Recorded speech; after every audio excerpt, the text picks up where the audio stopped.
अच्छा ये बताओ, आपको सबसे ज्यादा सुख किस में मिलता है? सबसे ज्यादा आनंद किस में मिलता है? पत्नी में, पति में, बच्चों में, कहाँ? कामी पुरुष होगा ना, उसे नारी में सुख मिलता है। काम ही नारी पियारी जिमी। कामी स्त्री होगी, उसे पुरुष में सुख मिलेगा। और जो लोभी आदमी होगा, उसे धन में सुख मिलता है। लोभी जो होता है, लोभी आदमी ना, इस जेब से पैसा निकालता है, गिनता है 1 2 3 4 5 6 7 8 9 10 11 और फिर निकाल के इस जेब में रख लेता है। फिर थोड़ी आगे गया फिर निकाला 1 2 3 4 5 6 7 8 9 10, फिर इस जेब में फिर रख लिया। और जब दुकान पहुंचा कि कितने का दिया? 20 रुपए का। फिर निकाला 1 2 3 4 5 6 7 8 9 10, दिया, वापस दे, लिया, फिर इस जेब में रखा। वो इस जेब का उस जेब, ये लोभी है। दिन भर पैसे ही देखता रहेगा, पैसे ही गिनता रहेगा। कुछ नहीं है, वो गिनी हुई गड्डियों को फिर गिनेगा, गिने हुए पैसे को फिर गिनेगा। कभी ऊपर रखेगा, कभी नीचे रखेगा, क्योंकि लोभी है। उसको मजा आता ना छूने में पैसों को। कामी पुरुष को स्त्रियों को छूने में अच्छा लगता है, कामी स्त्रियों को पुरुषों को छूने में अच्छा, क्योंकि कामी है। काम ही नारी पियारी जिमी, लोभ ही के प्रिय दाम। जैसे कामी स्त्री को छूने में सुख मानता है, लोभी पैसे को छूने में सुख मानता है, ऐसे भक्त भगवान को छूने में सुख मानता है कि मत भगवान का दर्शन करती रहूं, करता रहूं, देखती रहूं, देखता रहूं, जहां मिले बस गोपाल जी को देखती रहूं, देखता रहूं, अपने ठाकुर को देखता रहूं, उनके सिवा किसी को ना देखूं। ये सबका अपना अपना स्वाद है। काम ही नारी पियारी जिमी, लोभ ही के प्रिय दाम। तिमि रघुनाथ निरंतर, प्रिय लाग्यो मोहि राम। तो किसी को कुछ अच्छा लगता है, किसी को कुछ अच्छा लगता है, लेकिन मेरा सवाल आप सबसे एक ही रहेगा कि ये बताओ, इतना कुछ आपने संसार का सुख पाया है, इतना कुछ ग्रहण कर लिया है, बताओ पेट भरा? अब तो आप लोगों के बच्चे भी हो गए, 2 2 4 4 बच्चों की भी शादी हो गई। अब तो आप लोगों का मन भोगों से भर चुका होगा। क्यों? हो गया ना पूरा। इतना, अब तो बड़े बड़े बच्चे हो गए, आपके बच्चों के भी बच्चे हो गए, पोता पोती हो गए, लेकिन फिर भी अपने मन से कहो क्यों तेरा पेट भरा? मन फिर भी खाली का खाली। इतना सुख मिला फिर भी मन खाली है। इससे क्या समझ में आ रहा है? इससे ये समझ में आ रहा है कि तुम्हें लगता है सुख मिल रहा है, पत्नी में, पति में, पुरुष में, स्त्री में सुख नहीं मिल रहा है, बल्कि तुम्हारी अपनी शक्ति जा रही है, तुम्हारा अपना समय जा रहा है। समय बहुत जल्दी खिसकता चला जा रहा है। मिला कुछ नहीं, गया ही गया। इसलिए कोई सुख नहीं है। ले लिया आप लोगों ने सारा सुख, फिर अपने आप से पूछो कि और कितना सुख लेना बाकी है? अभी और भी ले लोगे तो क्या पेट भर जाएगा? इसकी गारंटी कौन लेगा कि अभी और मिलेगा तो पेट भरेगा? अभी मैं आपको 100 साल और देता हूं, माना कि दे नहीं सकता, भगवान देंगे देंगे तो, पर एक फॉर एग्जाम्पल माना कि यदि आपको 100 साल की उम्र और मिल जाए, आज ही मैं आपको 100 साल के लिए फिर जवान कर दूं, तो क्या उस जवानी में और उन 100 सालों में क्या आपके मन की तृप्ति हो जाएगी? जवाब दो। क्या पेट भर जाएगा? मैया बोलो, मेरी माँ, भर जाएगा मैया? नहीं। इसका अर्थ ये निकला कि ये तुम्हारा मन तुम्हें ठग रहा है, तुम्हारा मन तुम्हें लूट रहा है, तुम्हारा मन तुम्हारा सबसे बड़ा दुश्मन है। इसलिए अपने दुश्मन से सावधान रहिएगा और मन की मत मानियो, मन की ना मानियो, और मन को भगवान के चरणों में लगाकर अपना लोक और अपना परलोक बनाने की पूरी कोशिश करो कि हमारा मन सदा भगवान के चरणों में लगा रहे और एक पल के लिए भी भगवान को मैं कभी भूलूं नहीं। बोलो हे नाथ, मैं आपको कभी भूलूं नहीं। हे नाथ, मैं आपको कभी भूलूं नहीं। और क्या रखा है ऐसे रिश्तेदारी नातेदारी में जमाने में, इसलिए ज्यादा हमें परेशान नहीं होना। और मन भोगों में बिल्कुल नहीं, लूट लेगा ये मन, खंडहर कर देगा तुम्हारे शरीर को, कुछ नहीं बचेगा। और मन पे थोड़ा कंट्रोल किया करो मेरी माँ। ये जो तुम्हारा मन आसमान छू रहा है ना, यही तुम्हें नरक ले जाएगा। कंट्रोल करो, खाने में कंट्रोल, पंचायत में कंट्रोल, भोगों में कंट्रोल, भगवान में लगाओ अपने मन को। इच्छाओं का कभी अंत किसी का हुआ है? रावण जैसे लोग मर गए, उनकी इच्छाएं नहीं मरी। आपको पता है रावण की कुछ इच्छाएं थीं, कुछ दिन और रह लेता रावण ना तो उसकी कुछ इच्छाएं थीं। आपको पता है रावण की क्या इच्छाएं थीं? रावण की पहली इच्छा थी कि लंका से स्वर्ग तक सीढ़ी बनाना चाहता था कि आम पब्लिक भी जा सके। स्वर्ग होता तो अपन लोग घूम आते मैया, वहां भी फिर पिट्ठू होते, पीठ में माताओं को, बूढ़ी बूढ़ी माताओं को इच्छा होती तो पीठ में बिठा के ले जाते, चलो दिखा लाए स्वर्ग की अप्सराएं।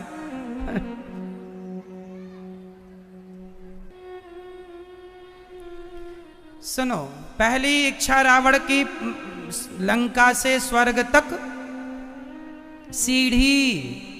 दूसरी इच्छा थी रावण की कि वो बेचारा ना आग से बड़ा परेशान था, आग के धुएं से। रावण बोल रहा था कि आग में धुआं नहीं होना चाहिए, आग तो हो, क्योंकि उसकी लंका बेचारी जहां रसोई थी ना वहां भी सोना था, तो वहां का जब जाया करता था अपनी रसोई में काला काला, रावण को बड़ा बुरा लगता, राम राम सोने की लंका काली हो रही है। उसको लगा मैं अब ब्रह्मा जी से कहूंगा कि आग हो, धुआं नहीं होना चाहिए।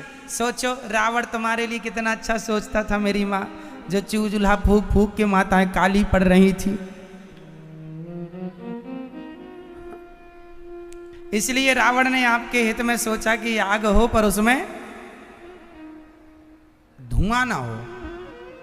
अब बेचारा रावण आज के युग में होता तो उसको पता चल जाता हम लोगों ने ऐसा चूल्हा बना लिया जिसमें धुआं है ही नहीं। बेचारा रावण हमारे युग में होता, बताओ कल युग में, तो उसकी इच्छा तो पूरी कर ही देते, ये कुछ तो कर देते।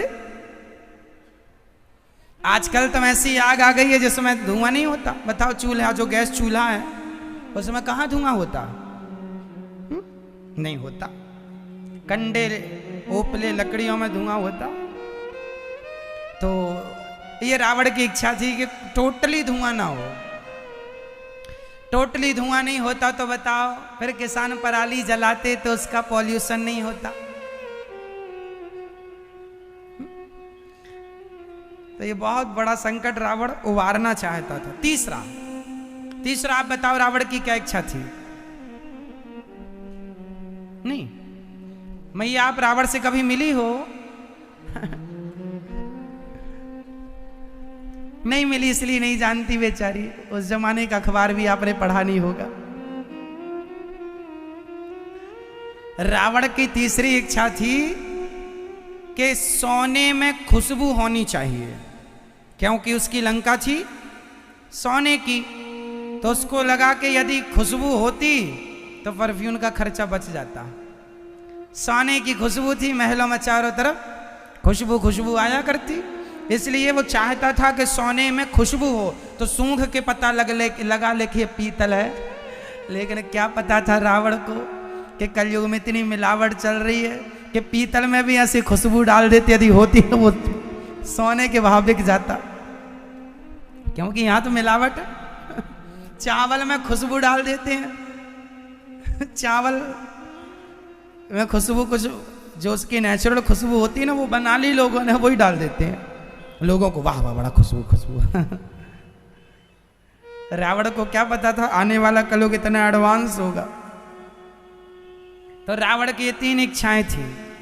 कि पृथ्वी से स्वर्ग तक सीढ़ी, आग में धुआं नहीं और सोने में खुशबू।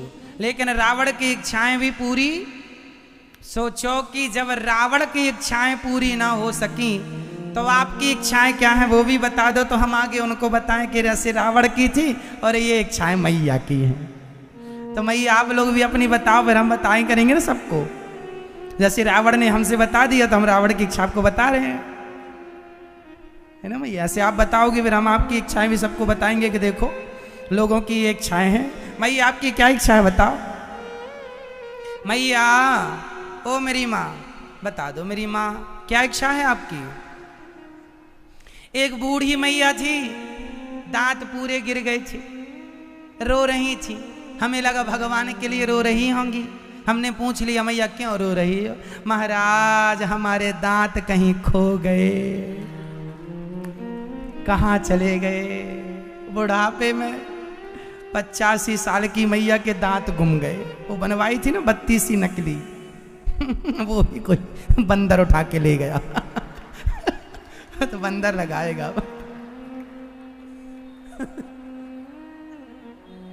और रो रही है मैया कहाँ गए मेरे दांत तो ऐसी इच्छाएं देखो लोगों की क्या इच्छाएं हैं। बुढ़ापे में 85 साल की उम्र में रो रही है मैया, किसके लिए। दांत के लिए इसलिए भगवान के लिए रोना है, दांत के लिए नहीं। ठीक है मेरी माँ, किसके लिए रोना है अब। शरीर कितना भी जर्जर हो जाए, कितना भी बूढ़ा हो जाए, पर ये इच्छाएं मानती नहीं। इच्छाएं फिर नई की नहीं है, फिर जवान की जवान है। किसी की इच्छा है, एक मैया बूढ़ी, महाराज हमारी तो अब एक ही इच्छा बची है। कौन सी इच्छा है। 90 साल की थी।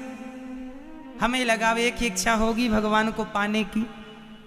हमने पूछ लिया मैया कौन सी इच्छा। महाराज भगवान से कहो कि 9 महीने अभी यमराज को रोक के रखें। क्यों 9 महीने क्यों। महाराज बहू के 9 महीने बाद पोता होने वाला है, खिला लें गोद में फिर आराम से मरेंगे। लो 90 साल की मैया है, परीक्षा भी पोता पोती की। कितना भी शरीर बूढ़ा हो जाए, तुम आपने देखा होगा एक सांप के मुंह में मेंढक दबा था। सुनिएगा, बिल्कुल प्रैक्टिकली बातें हैं ये। एक सांप, बरसात में आपने देखा मेंढक बहुत जगह होते हैं। एक बरसात में सांप के मुंह में मेंढक दबा था। मेंढक आधा सांप के मुंह में चला गया था, लेकिन वहां एक कीड़ा था, तो मेंढक अपनी जीभ निकाल के उसको खा रहा था। वहां कुछ कीड़े थे, तो मेंढक उस कीड़ों को खा रहा था और खुद किसके मुंह में दबा है। काल ब्याल मुखग्रास त्रास निर्णास हेतवे। जैसे सांप के मुंह में मेंढक दबा है, उसी प्रकार आप और हम ही वो मेंढक हैं जो काल के गाल में दबे हुए हैं। आपको और हमें कौन निगल रहा है। मैया ये आपके दांत किसने गिरा दिए। ये आपके बाल सफेद किसने कर दिए। काल ने। किसने किए। आपको समय ने क्या बना दिया, बूढ़ा। आप रोज काल के गाल में समा रहे हैं। काल मीन्स समय। आपने सुना महाभारत जब चलता ना महाभारत, तो एक सर्कल घूमता हुआ बोलता, मैं समय हूं।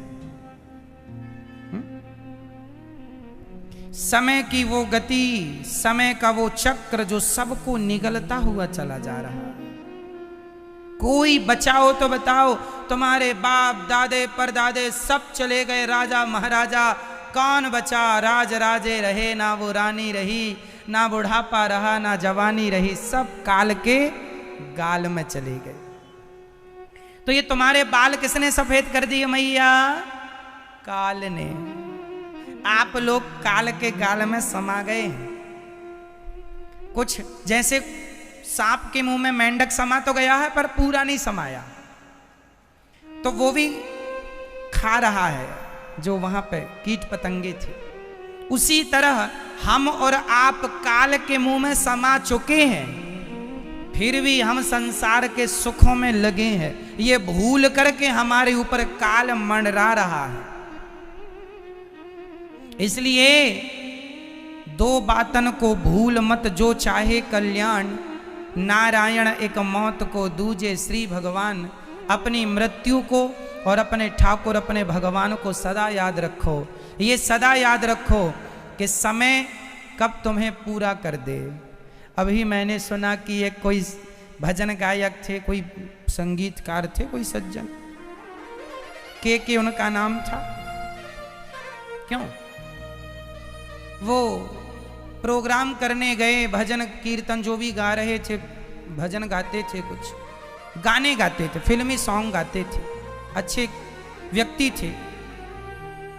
पर वो गाते गाते 20 भजन बताए, टीवी वालों ने 20 भजन गाए और बस उसके बाद तो वो पसीना आ गया, प्राण रुक गए। देखते देखते प्राण निकल गए। कोई बीमारी नहीं, कोई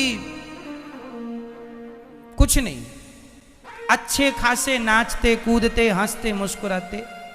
प्राणों का यही है, काल के मुंह में दवा है। पता नहीं कब काल अपना गाल बंद कर ले, कब काल अपना मुंह बंद कर ले। सांसों का क्या भरोसा, रुक जाए चलते चलते। सांसों का क्या भरोसा, किसकी सांसें कब।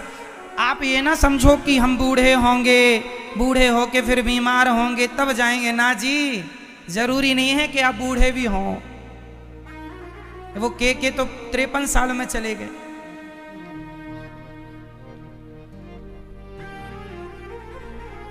सिकंदर कितने साल में चला गया था?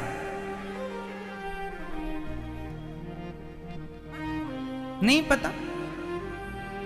सिकंदर जिसे दुनिया जानती है, वो सिकंदर 32 वर्ष की उम्र में मर चुका था। कितने साल में?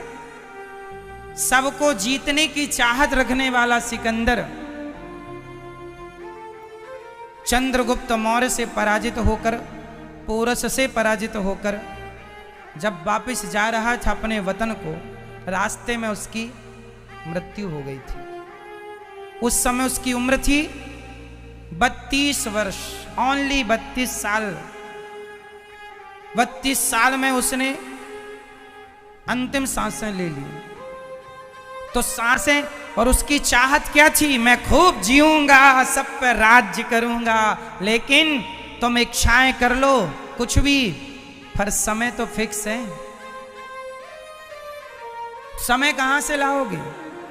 इच्छाएं तो ले आओगे, समय कहां? समय तो ईश्वर ने फिक्स कर रखा है। एक सांस कोई ज्यादा नहीं ले सकता। अब इन सांसों में चाहे आप अच्छे काम कर लो, चाहे बुरे काम कर लो।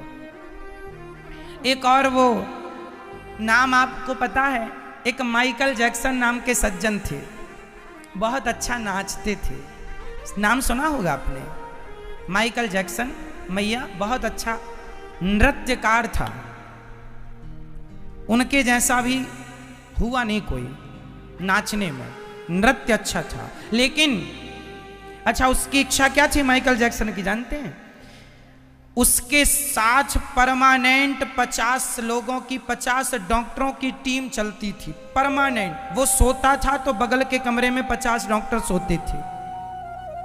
वो अपनी यहाँ पर जो अधर होती है ना, ये होठ होती है ना, इस पर वो इंजेक्शन लगवाता था, इस बात के लिए कि ये सदा लाल रहे।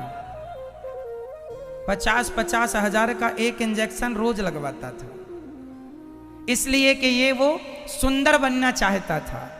वो इतना सुंदर, वो अपनी अधरों को लाल रखने के लिए इंजेक्शन लगवाता था 50,000 का एक। उसने 10 लोगों को खरीद लिया था कि यदि मेरी किडनियां फेल हो गई तो तुम दोगे, पैसे पहले ही चुका दिया था। चलता फिरता हॉस्पिटल उसके संग रहता था, 50 डॉक्टरों की टीम उसने हायर कर रखी थी। सपना था कि मैं 100 साल तक मरूंगा नहीं। जो खाता था, इस धरती का सबसे बेस्ट, जो प्रधानमंत्री और बड़े बड़े राष्ट्रपति भी ना खाते हों, वो माइकल जैक्सन खाता था, बेस्ट से बेस्ट। डॉक्टर पहले उसके खाने को 50 बार चेक करते थे, कोई बैक्टीरिया तो नहीं, कोई वायरस तो नहीं, कोई बीमारी तो नहीं, सब ठीक है, तब पास करते थे, तब वो खाता था। महंगे से महंगा 2 लाख रुपए लीटर का पानी पीता था। महंगे से महंगा ट्रीटमेंट था। इच्छा थी कि मैं 100-200 साल तक जीऊंगा, मेरे पास पैसा है, सब खरीद सकता हूं मैं। माइकल जैक्सन, पढ़ लेना हिस्ट्री आप। परंतु क्या हुआ, लगभग 50 साल की उम्र में अंतिम सांसें ले ली। उससे ज्यादा तो बिना महंगे ट्रीटमेंट के हमारे देश का मजदूर स्वस्थ जीवन जीता है, रिक्शे वाला ही जी लेता। अर्थ क्या निकला, तुम पैसे वाले हो, इससे अमर नहीं हो जाओगे। पैसे से सामान खरीदा जा सकता है, जिंदगी नहीं खरीदी जा सकती। पैसों से रोटियां लाई जा सकती हैं, भूख कहां से लाओगे। पैसों से दवाई, गोली, बिस्तर, आरामदायक सुख सामान खरीदे जा सकते हैं, नींद कहां से लाओगे। पैसों से सब मिल जाएगा, ये बीता हुआ वक्त कहां से लाओगे, बीता हुआ समय कहां से लाओगे। इसलिए जो समय आपके पास है, अब उस समय को यहां वहां से हटाओ। जो अनमोल समय आपका निंदा चुगली करने में जा रहा है, झूठ कपट में जा रहा है, वो समय सार्थक कर लो मेरी माँ, भगवान का चिंतन करने में लगा दो। क्योंकि अमर कोई नहीं है, सब किसके मुंह में दबे हुए हैं, बोलो। आप और हम किसके मुंह में दबे हैं, काल के गाल में दबे हैं। कब काल अपना मुंह बंद कर ले, कब हमारा जाना हो। इसलिए सांसों का क्या भरोसा, रुक जाए चलते चलते। ये जीवन 2 दिन का, ये जीवन मेरी माँ, ये जीवन 2 दिन का। महल में दीप बरत, बरत मतलब जल रहा है।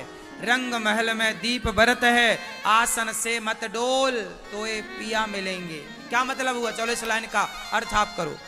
रंग महल में दीप बरत है, आसन से मत डोल तो ये पिया मिलेंगे। इस लाइन का अर्थ करो। रंग महल में दिया बरत है, आसन से मत डोल, अर्थ करो मैया।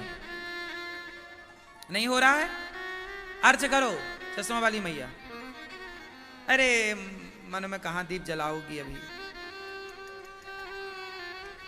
रंग महल में दीप जलत है, मतलब है कि सामने तुम्हारे कोई नंगा नाचे, सामने तुम्हारे कोई कैसे नाचे, लड़की नाचे, लड़का नाचे, जवान नाचे, बूढ़ा नाचे। आसन से मत डोल, कोई तुम्हारे सामने नंगा नाचे, फिर भी तुम्हारा मन उस तरफ ना जाए, ऐसा हो मन, तब तो ये पिया मिलेंगे।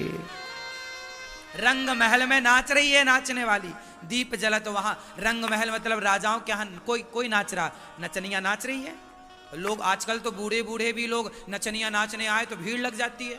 बूढ़े बूढ़े पैसे के नोट दबाते मुंह में ले ले। इन्हें काहे पिया मिलेंगे, इन्हें कौन से पिया मिलेंगे।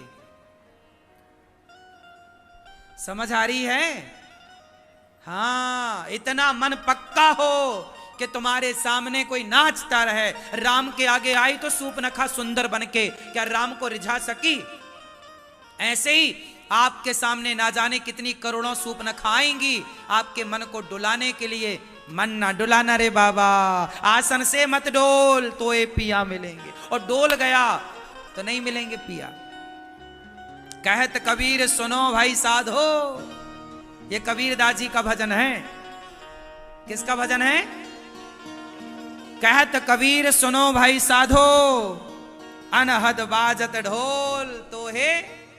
हाँ, कबीर दास जी कह रहे हमें बाहर का ढोल सुनाई नहीं पड़ रहा है, हमारे तो भीतर खुशी के ढोल बज रहे हैं। ये बात कबीर दास जी की। कहत कबीर सुनो भाई साधो, अनहद बाजत ढोल तोए पिया मिलेंगे घूंघट के पट खोल। अब तुम घूंघट के पट खोल नहीं